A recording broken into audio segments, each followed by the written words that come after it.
in today's tutorial, I'm going to show you guys how to go about changing the autoplay default actions for when USB drives are inserted onto your Windows 10 laptop, desktop, or tablet computer. So this should hopefully be a pretty straightforward process here, guys. And without further ado, let's go ahead and jump right into it. So all you have to do is open up the search menu and you want to type in settings. Best result should come back with settings. Go ahead and open that up. Select the devices tile. And then underneath devices on the left side, you want to select autoplay versus choose autoplay defaults, directing our attention underneath removable drive. Click the drop down and you can select either take no action, open the folders to view files.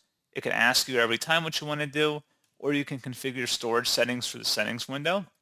So you can make any of those selections, whatever your preference is, and that's all you have to do.